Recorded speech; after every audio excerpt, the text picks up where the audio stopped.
I'm gonna get started now. There's still some people coming in. My name is Benjamin. I'm a Drupal developer from Copenhagen in Denmark. You will have to bear with me for two reasons. Number one is that this is my very first DrupalCon session. And number two is my birthday tomorrow. So you have to be very nice to me. Sorry? Is the microphone working? I think so. Maybe I need to stand a little bit closer. I'm gripping the stage here.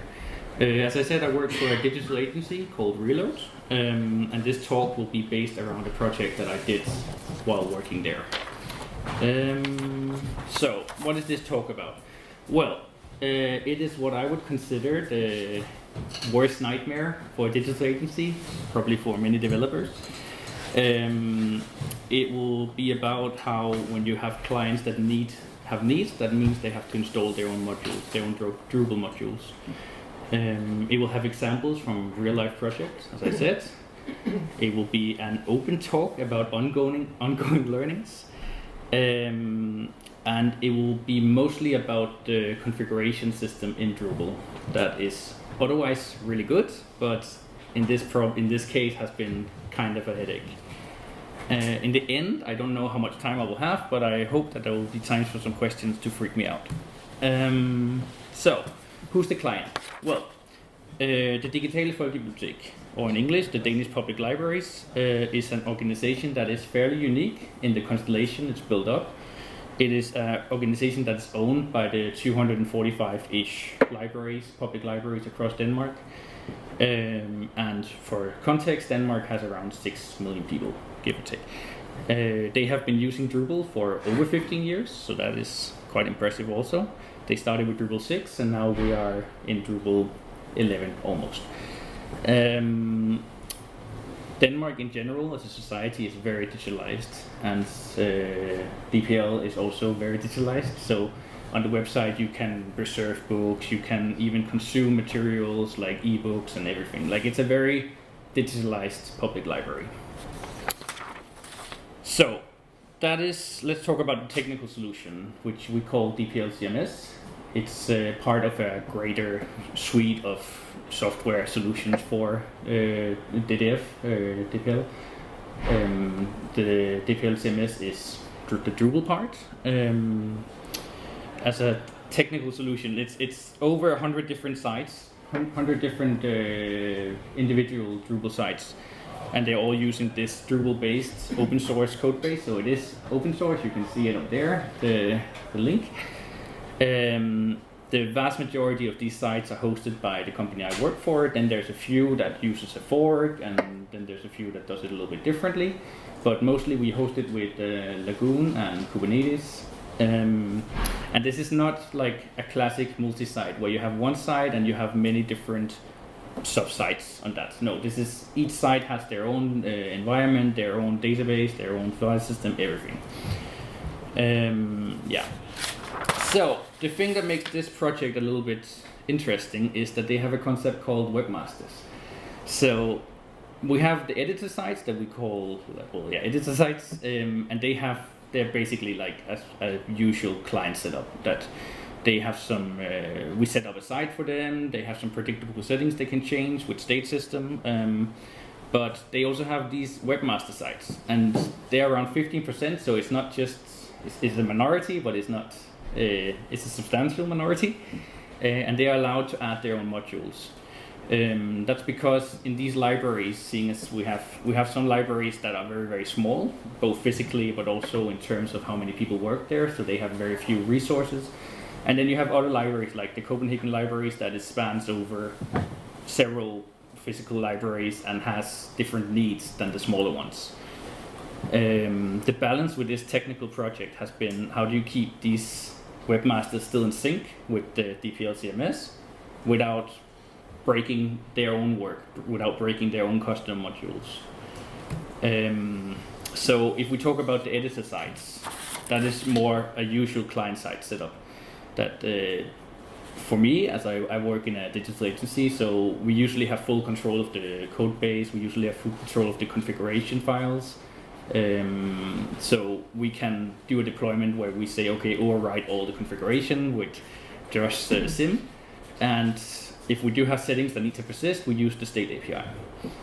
We do work with open source and upstream patches and configurations, but in general, it's not much of the work. Most of the work is done with custom modules that we maintain and build specifically for the client. And it's usually a single site, so we can micromanage it, keep an eye on the logs, keep an eye on the health of the site and stuff. The nightmare kind of comes with the webmaster scenario, because we cannot know what state their sites are in. We cannot be sure of it. So we need to treat our custom modules that we build more like contrib modules. If we just treat them like custom modules and we just do what we always do with basically doing just sim, then we might end up overriding something that they have done. But we could also go full on contrib, meaning making all the custom modules open source, and well, technically that is what they're doing, but like in the separate repos and stuff. But that would be like, in this case, it would be way too expensive, way too much overhead for this project. So yeah, we cannot assume full control over the configuration. We cannot assume that we can do anything we want. And seeing as it's over 100 sites, we cannot just micromanage them. We cannot individually go in and make a health check. We can do a general health check, but we cannot keep track of it in that way. So we need to learn how to let go of the control. Oops, sorry. So to figure this out, we needed to find some kind of solution to move forward. So the first puzzle piece is a module called config-ignore. It is a really nice module. It's used by, I think it was like 80,000 sites, yeah, which is pretty wild when you think about it. It allows you to define some config that you want to ignore when you, for example, deploy, like you run just sim. It's really good for if you have known settings. So let's say you have a form that changes the name of the library, for example. Then you can say, okay, this form, this config settings needs to be ignored, so we do not overwrite them every time we deploy. But once you have unknown config, meaning that we don't know what modules the webmaster site uses, it becomes really hard. And the only way we could get it to work would be to say, okay, we ignore everything, and then we manually say, okay, this config is allowed, this config is allowed. And that became not a nightmare. So then we found out that there was a different module called config-ignore auto, which is also very well made and not as used as the other one, obviously, but still. It builds on top of config-ignore, and it allows you to automatically ignore settings. So if a webmaster, let's say, changes the changes the permissions for a role, then the user.editor.permissions or whatever it's called gets added to the ignore. So that means we do not overwrite that next time we do a deployment. It's great for unknown settings, but it doesn't really help when you have generic content, generic config, such as if the webmaster went in and chose to add their own fields to a content type through the field UI. Then we would suddenly end up in a state where we could not push out config that updates that content type. So you still need to, it can give you like a false sense of security because it feels like it just works, but then suddenly you might end up with a site that is completely out of sync. So it also relies a lot on the custom modules that the webmasters use to do code properly, like basically. So we have to learn how to live with this. We have to learn how to maintain this. And the options that we're working with is right now we are like doing manual checks, meaning that we have some reporting tools, some custom-made reporting tools where we do some reports about what is the state of the different sites right now, and is there anything we need to look at. And that is the least amount of energy spent on this, but it also means that you might end up with some sites that have a broken state, meaning that they have stuff that has been overwritten and we have done releases in the meanwhile, and they haven't they're not in sync with what they should be in sync with. So that's not so great. Then you can do dynamic checks, which is basically the same, but we do it as part of release. So we get told like, okay, hey, this release, we wanted to override this config, but we couldn't do it. So do something about that. That means that it's still the state of the site is still broken in a way, but at least we're not surprised about it. At least we don't find out about it in 3 months. And the last option, which personally I am leaning towards, but we're still trying to figure out how we want to do it, is some kind of loud locking, meaning that we deal with it whenever a webmaster site adds their own config or overrides the config, then we get some kind of notification. And that's going to be also a little bit of a nightmare, I imagine, because there's going to be a lot of noise, but it will be a lot of work in the beginning. But as we work on it, it's going to be better, because then we can whitelist stuff as we go along. I have no idea how long time I spent. 10 minutes. Oh God. I hope you have a lot of questions. So as a conclusion in all of this, oh, that's so annoying. I was practicing 15 minutes. Well, anyway, as a conclusion in all of this, it's about finding, like, this has been an exercise in finding the sweet spot between having these custom modules that we're used to working with client sites and working with full-on contrib modules. In some way, it would be easier to just work full-on with contrib or full-on with custom, but in this case, we just couldn't do it that way, because then the webmasters wouldn't have the features that they needed. So it's also about letting go of the control. So it's possible to do this. I don't recommend it if you can avoid it, but it's possible. And as I said, it requires a good cooperation with the webmasters. So it means you have to limit the permissions where you can, make sure you are clear about where does the support end and where do we still like make it clear that they have the responsibility for their own site in some ways, like if they choose to override stuff. And also that the code that they add, they need to make sure that that also works with, well, like they need to make their code like a contrib module also. They cannot just play along like it's a custom module also. Yeah, I went way too fast, so sorry. Any questions about this? Yes? I think, I don't know how we're gonna do it with the microphone. Just repeat the question. Oh yeah. What's the liberty the webmasters have to have in their projects? Are they allowed to change the structure of the Drupal node and add new fields and do whatever they want? Yeah, the question was, what liberties does the webmasters have to change in the DPL CMS?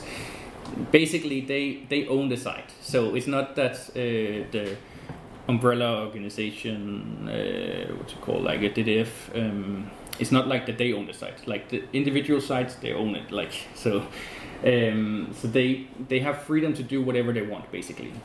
The webmaster sites, like they need to be able to, if they need to add their own field, if they need to, what do I know, like add a completely like web form module or something, they need to be able to do that. That's, if they can't do that, then we haven't succeeded at all. And then there will be some political problems also, because they are part owner of this umbrella organization. Did that answer your question, or yeah? Yes. Doesn't that effectively make them what we used to call site builders? Exactly, they are site builders. Yeah. So you asked if that makes them site builders, and yes, they are site builders.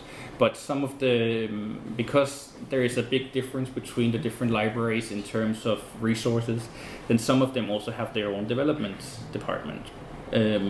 So they might make a module that, like, well, yeah, they're developers like we are, that they add their own modules to. Does that make, yeah? Any other questions? Yeah, behind first. How does that loud logging work? Because how do you know which config is added by the site builder and which config is added by you? You asked about how the loud logging works, and that's a really good question because we're not sure yet. Same question. Yeah, same question.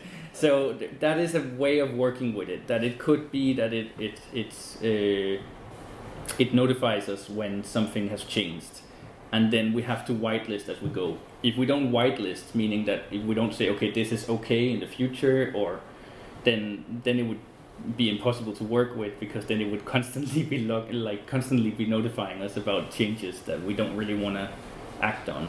But if we find out that, okay, we have an assumption that the webmasters don't go in and change the fields and the content types, and we find out that they do, then we're in a new reality, and then we have to find out, okay, how do we do this? Then do they have to do a different way with making their, like, how they work with their site, or do we as the digital agency have to work differently with it?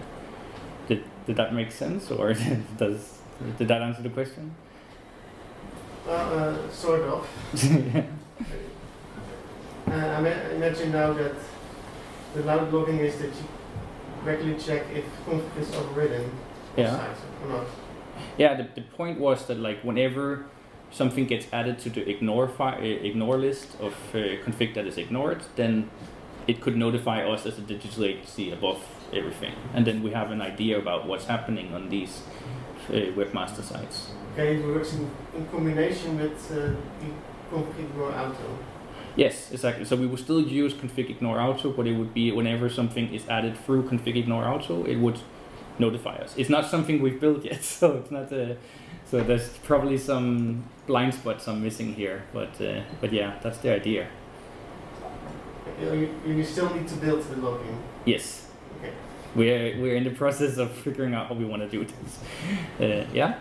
Do you feel like an improved communication workflow from those external site builders might actually help improve the situation? Yeah, so you asked if improved communications from the site builders would help all of this. Yeah, and yes, it's critical. You need to have some communication. You need to have some cooperation with the webmasters, and also the normal sites, of course. Like, we need to have the whole process, because it's 100 different sites that have different needs, and it's a huge work to get them to agree on stuff, of course. And it would be easier if the umbrella organization owned the sites, because then they could more easily choose how to do things. But in this case, it's actually all the individual sites that owns the umbrella organization. So that's the So yeah, there needs to be a lot of cooperation. There needs to be a lot of how do we call it, like agreement about how do we do this? What is the expectations and the. Could they just inform you when they make a change, so that you know something has changed, which would effectively count as logging? Yeah, they could. You asked if they could inform us when they make a change, and no, because there is a lot of things happening in all of these libraries, and we cannot micromanage it in that way. So I know you're doing a funny face now, because I just said about the loud logging, but that would be considered more of it on a general level, that we would make some kind of how do you say, like a general look in what is happening on these different sites, but not hey, we need to react on what this specific library is doing right now, because that is not part of the project. That's also part of the politics in a way. So I work in a digital agency for the umbrella organization that is owned by the different ones. So that, yeah. Yes? So it means that every webmaster site has its own ignore list? Yes, every webmaster site has its own ignore list, its own database, its own everything. And it's an interesting situation. So one site might want to ignore one settings, but another site wants to have them updated or kind of following it. Yes, exactly. So some sites will want to stay more in sync with DPL CMS than others. Yes? When they have a config file on the ignore list and you have made changes, how do they get the updates? Sorry, can you repeat the question? Sorry. Yeah, when they have a particular config file on their ignore list, and you work on that and make an update to this particular ignore file, how do they get the updates? How do they know about it? Because they ignore it. They don't get any. Yes. How do they get the updates when something gets ignored? That's a really good question. So, as I said, we, like in a normal client side, we're used to working with config config files that Yeah. we change something and then it gets imported next time. Yeah. But that's not how contrib modules work, because they cannot do it that way. Like they can add their own config, but they cannot alter config in that way, because that's not how it would work. So then you would have to do update hooks some way. So for example, permissions. Webmasters need to be allowed to add their own permissions, because otherwise, if they cannot alter the permissions, then there's no point in adding a contrib module, because they don't have permission to use it. So that means that if we, when we make something for DPL CMS, we need to add a new permission or alter a permission, we need to do it through an update hook. We cannot just do it through a config update, because then it's not going to get applied. Yeah. So there's some nodding, so I think maybe that was the missing piece I forgot to mention. So that's what I meant when I said that we have to make our code a bit more like contrib code. That we cannot assume that we can alter configuration. We have to use update hooks, use deploy hooks, and be ready for unknown states, basically. Mm-hmm. Yeah. Wouldn't recipes help you with that? You're asking if recipes would help with that. Possibly, but this project has been undergoing for a while. So, and I think also would we do it differently in the future? Like, would we work with Drupal in a different way in the future? Maybe, but it's also like the reality of this is where we are now, and that makes it sound really depressing. That's not how I meant it. It's a good solution and everything's great. Yeah, I think I don't know how much more time I have, so one more question. Yeah. So probably a spin-off from your option 2, have you considered syncing the config from the webmaster side back to your code base, and then, for example, have merge conflicts to notify you? Yeah, so you're asking if we have considered taking the config that has been overwritten from the different sites and merging it into our code base. Well, we can't really do that, because then you have 15 different sites, or 15% different sites that has different situations, and the change that they have is probably very specific to them. So, oh, you mean the other way around, maybe. So you mean that we're managing the individual site and handholding it so you can keep it updated, or? No, like when you have a Git repository and you have a separate branch for your unicorn page, whatever. Yeah. And they have their custom changes, and you will have to deploy your changes that you are applying to every site into their branch. Oh, they don't use branches in that way. Like it's how do I even explain this? Like I don't know how to explain it. Like I don't think it would work that way. I'm sorry. I don't know how to explain it. I think that is the time, so I have to press the red button, I guess. Yeah. But thank you so much, and.